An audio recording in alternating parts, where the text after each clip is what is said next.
আমাদের ক্লাইমেটোলজির একটা গুরুত্বপূর্ণ কোশ্চেন পরীক্ষা, যেটা প্রায় সময় দেয়, ক্লাইমোগ্রাফ, এটা জি আফটার টেলরে। তো ক্লাইমোগ্রাফ কী করা হয়? এই ক্লাইমোগ্রাফের সাহায্যে সাধারণত মিন রিলেটিভ হিউমিডিটি আর মিন ওয়েট বাল্ব টেম্পারেচার, যেটা হচ্ছে টেম্পারেচার যেটা ভার্টিক্যাল থাকে আর রিলেটিভ হিউমিডিটি যেটা হরাইজন্টাল থাকে, তো এ নিয়ে আমাদের ক্লাইমোগ্রাফ। দেখো তোমাদের এক্সামে ক্লাইমোগ্রাফের ক্ষেত্রে এরকম মান্থ বলে দেবে, মান্থ জানুয়ারি, ফেব্রুয়ারি, মার্চ, এপ্রিল এরকম থেকে ডিসেম্বর অবধি, এখানে 12খানা মান্থ থাকবে। রিলেটিভ হিউমিডিটি কী থাকবে? রিলেটিভ হিউমিডিটি দিয়ে দেবে, তো 43, 46, 38, 36, 53, 64, 78 এরকম করে 46 ডিসেম্বরে। আর এদিকে ওয়েট বাল্ব টেম্পারেচার দেওয়া আছে। তো আমাদের এর হাইয়েস্ট ভ্যালুকে বার করতে হবে। তাই দেখবো আমার রিলেটিভ হিউমিডিটি হাইয়েস্ট ভ্যালু কত আছে, এখানে দেখে নিই একটু। এখানে দেখতে পাচ্ছি যে হাইয়েস্ট ভ্যালু আছে, দেখো হাইয়েস্ট ভ্যালু কত আছে, হাইয়েস্ট ভ্যালু আছে 78 আছে। তো এখানে হাইয়েস্ট ভ্যালু কত আছে? 78 হাইয়েস্ট ভ্যালু। এদিকে হাইয়েস্ট ভ্যালু কত আছে দেখে নিই একটু, যে 86। তাহলে যে 86, তাহলে আমরা ভার্টিক্যালি হাইয়েস্ট ভ্যালু কত নেবো? 80। ভার্টিক্যালি হাইয়েস্ট ভ্যালু কত নেবো? 86, 90, এটা হলো আমাদের ভার্টিক্যালি। আর এদিকে হবে আমার হচ্ছে গিয়ে মিন রিলেটিভ হিউমিডিটি। তো আমরা কী করবো? এটা 10/10 রাখবো, কারণ মানে হরাইজন্টালি 10 থাকবে, ভার্টিক্যালি 10, মানে যা করবো আমরা, এটা নিয়ম, এটা সবসময় 10/10 রাখতে হবে ক্লাইমোগ্রাফের ক্ষেত্রে। 10/10 একটা ছক হবে, মানে হরাইজন্টালি 10 আর ভার্টিক্যালি 10 নিয়ে একটা ছক তৈরি করতে হবে, এটা সর্বদাই হবে। তো আমরা করলাম তাহলে 10/10 মানে কত? এইদিকে 10 সেমি করে, 10, 20, 30, 40, 50, 60, 70, 80, 90, 100। তো এইদিকে এরকম 10, 20, 30, 40, 50, 60, 70, 80, 100। তো এরকম ফার্স্ট আমরা একটা প্রত্যেকটা অঙ্কে ক্লাইমোগ্রাফের ক্ষেত্রে আমরা তো 10/10 একটা ছক এরকম একটা গ্রিড করার পর আমরা কী করব? যে এরকম 4টে আমাদের করতে হবে। তো ফার্স্ট দেখো, এই যে এই ধার থেকে গিয়ে ভার্টিক্যাল 4 সেমি বাই হরাইজন্টাল 4, মানে এই উঠলাম 1 সেমি, 2 সেমি, 3 সেমি, 4 সেমি। আর এইদিকে 1, 2, 3, 4, এইদিকে 4 করে নেবে, এরকম একটা আমরা বক্স করব করে। এটা কী হবে? কিন। এই বক্সটার নাম হয় KEEN। তারপরে দেখো ভার্টিক্যাল কত?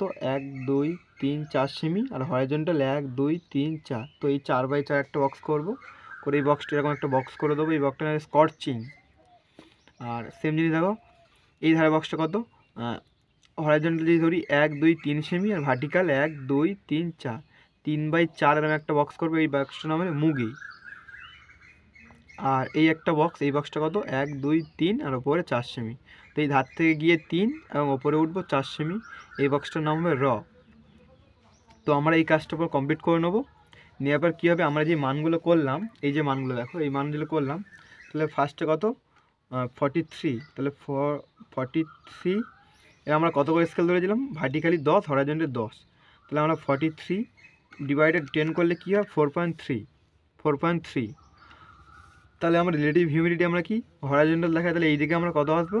4.3। দেখো 1, 2, 3, 4, 4 দেখো 1, 2, 3, এই যে 4.3, মানে 4-এর পর 3 ঘর আসবো। আসলে এই দেখো 6.8, এটাকে আমরা 10 দিয়ে ভাগ করবো, কারণ ভার্টিক্যাল স্কেল 10 ছিল। তো এটাকে 10 দিয়ে ভাগ করলে কত হবে? এটাকেও 10 হবে, এই 6.8 হবে। তো আমরা 4.3 ওটার পর কত? 6.8 আসবো। আসলে দেখো ঠিক এরকম একটা জায়গায় পড়বে। তো এই জায়গাটা হবে আমাদের জানুয়ারি, যেহেতু জানুয়ারি আছে, তো এখানে আমরা একটা পয়েন্ট করে লিখবো জানুয়ারি। তারপরটা কী করবো? 4.6, এই যে 4.6, তাহলে এটাকে 10 দিয়ে ভাগ করলে কত হচ্ছে? 4.6 হবে। তো 1, 2, 3, 4, 4.5, এই 6, এই তাহলে 4.6 আসলাম। সেদিকে কত হচ্ছে? 6.5। 10 করে স্কেল ধরে, তাহলে 65 ডিভাইডেড 10, তাহলে 6.5। এখান থেকে আমরা কী করবো? 6.5 আসবো। তাহলে এখানে 6.5 হলে এই যে পয়েন্টটা ফেব্রুয়ারি পয়েন্ট, তো এখানে লিখে দেবো জানুয়ারি, তার নিচে এখানে ফেব্রুয়ারি। তো এই পয়েন্ট হলো ফেব্রুয়ারির পয়েন্ট। সে মার্চে আসবো। মার্চে এসে কত? 38 ডিভাইডেড 10, তাহলে 3.8। তাহলে মার্চে কত? এই ধারে কত? 3.8। তাহলে 1, 2, 3, 3.8। ঠিক এরকম একটা জায়গায় 8 হবে। 3.8 এসে কত? 70, মানে 7। এখান থেকে ওটা আমরা কী আসবো 7-এ যাবো, এই যে 7-এ গেলাম, গেলে এই যে এরকম আমাদের পয়েন্টে এই যে আসবে 7, এই যে 7 পয়েন্ট। তো এটা হলো মার্চ। এপ্রিলে কী করবো, ঠিক এপ্রিলে সেমভাবে এটা করলে কী হবে 3.6 মানে 36/10, 36 ডিভাইডেড 10 করলে 3.6। তো আমাদের এই যে এই যে 1 2 3 5 6 এই 3.6 ওপরে হলো কত 7.8, এই যে আমাদের এই যে 7.8। তো এটা হলো আমাদের এপ্রিল। সেম মেথডে মে কী হবে 5.3, তাহলে 5 1 2 3 4 5, এদিকে 1 2 3 5.3, এদিকে হলো 8.3, তাহলে আমাদের 5.3 হতে এই যে 8.3 এটা হলো মে। তো এটা আমরা লিখে দিলাম মে। তারপর জুন, জুন কত এই যে 64/10, তাহলে 6.4, তাহলে 1 2 3 4 5 6, 6.1234, এই 6.4 ডিভাইডেড 8.6, এই এসে আমাদের এই যে 8.6, এটা হলো আমাদের জুন। তো এই করে আমরা জুলাইটা এরকম করে নিলাম। তারপর এই যে আমাদের আসছে এই আমাদের আসছে জুলাই, এই হচ্ছে কি আগস্ট, আর সেপ্টেম্বর, সেপ্টেম্বরে কত হচ্ছে 72 মানে 7.2, তাহলে কত আসছে এই যে 7.12 এই আসলাম, আর এদিকে কত 8.3, তো এই এসে 8.3। তো আমাদের হয়ে গেল এই সেপ্টেম্বর, এই আমাদের তাহলে আমাদের এই যে ওখানে হয়ে গেছে এই সেপ্টেম্বর পয়েন্ট, এই যে সেপ্টেম্বর দেখতে পাচ্ছ। এবারে হচ্ছে অক্টোবর, অক্টোবর, তো অক্টোবরে কত এই যে 69, তাহলে এদিকে 6.9 এই জায়গাটা, আর তারপরে 7.5 এই উঠে এই নভেম্বর, তো এই 7.9 এ হয়ে গেল। এবার আসছে গেলো ডিসেম্বর, ডিসেম্বরটা কি দেখানো 4.6, তাহলে আমাদের এই যে 4.5 এই 6, তাহলে এই হলো 4.6, আর কি আসছে ও আর মিন ও ডাবল টাইম হচ্ছে ভার্টিক্যালি 6.2, তো 4. এই যে 6 আর তারপরে 6.2 এখানে আসছে যে ডিসেম্বর, তো এই ডিসেম্বর।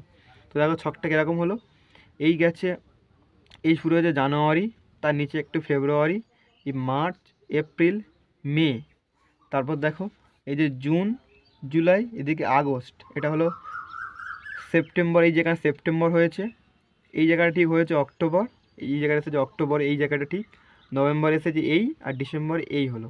এবার আমরা কি করব, ঠিক জানুয়ারি থেকে শুরু করব, এই যেরকমভাবে জানুয়ারি থেকে আমরা ফেব্রুয়ারি পয়েন্ট করব, মানে ফেব্রুয়ারি এরকম স্কেল দিয়ে এরকম ডটেড বা এ দিয়ে জুড়ে দেবো। আবার ফেব্রুয়ারি থেকে মার্চ, মার্চ থেকে এরকম এপ্রিল, এপ্রিল থেকে মে, মে থেকে জুন, জুন থেকে জুলাই, জুলাই থেকে আগস্ট, আগস্ট থেকে সেপ্টেম্বর, সেপ্টেম্বর থেকে অক্টোবর, অক্টোবর থেকে নভেম্বর, নভেম্বর থেকে ডিসেম্বর, এই ডিসেম্বর জোড়া হয়ে গেল। এবার এই ডিসেম্বর থেকে আবার জানুয়ারিকে আমরা জুড়ে দেবো, এই ডিসেম্বর থেকে জানুয়ারি, তো ডিসেম্বর থেকে আমরা জানুয়ারিকে জুড়ে দিলাম। এবার আমাদের একটা হেডিং দেবো, হেডিং হলো ক্লাইমোগ্রাফ, এরকম একটা হেডিং দেবো ক্লাইমোগ্রাফ। হরাইজন্টালি লিখতে হবে যে রিলেটিভ হিউমিডিটি, এটা হলো হরাইজন্টালি রিলেটিভ হিউমিডিটি নিলাম পার্সেন্টেজ, আর এদিকে ওয়েট বা টেম্পারেচার ভার্টিক্যালি লিখে দিতে হবে। লিখে লিখতে হবে যে স্কেল লিখতে হবে, ভার্টিক্যাল স্কেল কত, হরাইজন্টাল স্কেল, তো দুটো স্কেল আমরা এখানে লিখে দেবো। আর সবসময় এটা মনে রাখতে হবে ক্লাইমোগ্রাফ সবসময় 10x10, ক্লাইমোগ্রাফ 10x10 এটা সর্বদাই হবে। আমরা 12 মানে এদিকে 12 বা 11 9 8 আমরা নিতে পারবো না, এটা 10/10 রাখতে হবে। এটা হচ্ছে কি একটা নিয়ম, মানে জি টেলর বলেই দিয়েছে যে 10/10 হবে। তো এই মেথডে করতে হবে, করে তোমরা ক্লাইমোগ্রাফটা খুব সহজেই করতে পারবে। তো আজ এই অবধি থাক ভিডিওটা। আর ভিডিওটা তোমার যদি খুব ভালো লাগে তাহলে একটু লাইক কমেন্ট শেয়ার করে দিও, আর সাবস্ক্রাইব করে রেখে দিও পরবর্তী ভিডিও পাওয়ার জন্য। তো সবাইকে ধন্যবাদ ভিডিওটা দেখার জন্য।